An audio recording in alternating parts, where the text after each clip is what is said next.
Que, por exemplo, quem está começando a iniciar a calvície, o que acontece? Ele começa a perder a espessura do fio, diminui a espessura do fio. Depois, no segundo momento, ele diminui a quantidade de poros. E depois ele diminui a quantidade de fios dentro do folículo capilar. Então, essa já é a sequência para quem vai ficando calvo. Para quem começa a capilar, o cabelo começa a ficar bem fininho. Depois ele começa a diminuir a espessura dos fios. Depois ele começa a diminuir a quantidade de fios. E aí a gente vai fazer a engenharia reversa. A gente vai apresentar o resultado de uma engenharia reversa. Que seria exatamente o contrário. A gente aumenta a quantidade de fios, aumenta a quantidade de folículos, depois a gente aumenta a espessura do fio. Que é exatamente o que acontece. Primeiro a gente aumenta, ó, então exatamente ele deixou uma imagenzinha aqui para vocês.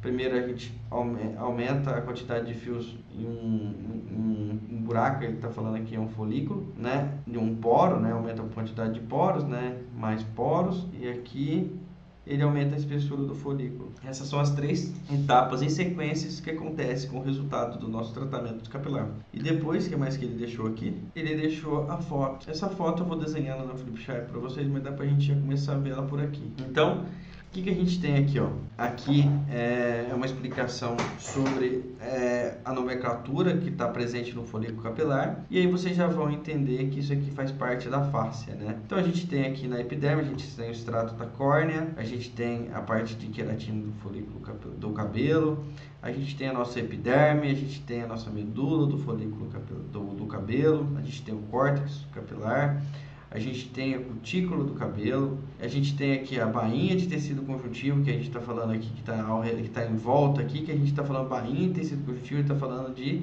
derme, a gente está falando de tecido de colágeno tipo 1. Tá? Mas como essa imagem eu peguei de um artigo e eu pedi os meninos traduzirem, ele está falando que bainha de tecido conjuntivo.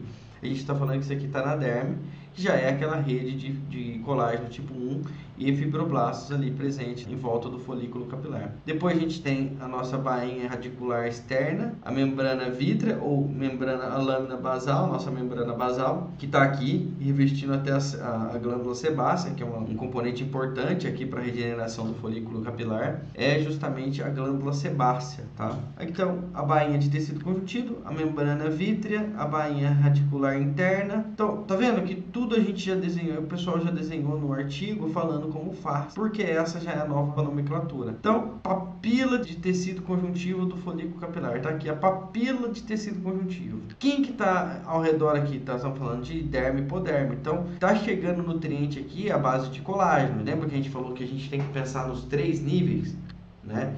Por enquanto aqui a gente está pensando no nível maior, no nível macro. A gente está pensando que todas essas estruturas que a gente está olhando aqui é colágeno. Só que quando eu falar para você que dentro dessas estruturas aqui tem os fibroblastos, aí você já vai pensar e lembrar do processo de mitose.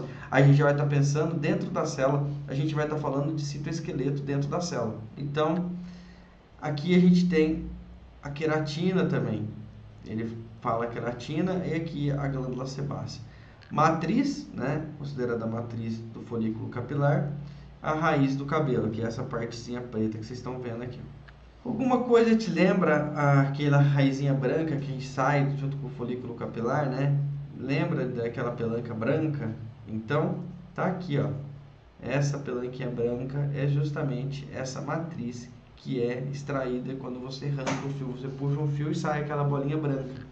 Tá? Você arranca a matriz junto com a raiz do cabelo, que vem junto com a raiz do cabelo, tá? Ou seja, você arranca a sua face, então por isso que dói. Há essa descontinuidade do processo do sistema facial, e toda descontinuidade do sistema facial é uma lesão. O músculo não rompe, a gente já sabe disso, que o que rompe são as fibras de colágeno que circundam e interpenetram e conectam as fibras musculares, e elas sim se rompem as fibras de colágeno, que a gente está falando de face na sua dimensão macro, e essa fibra ela se rompe, e aí sim você tem a lesão muscular, por exemplo. Então, em todos os lugares a gente vai ver exatamente essa estrutura aqui, tá? Mas essa imagem ela vai estar aqui, e essa imagem vai ser tudo que eu vou desenhar aqui para explicar para vocês o que está acontecendo aqui.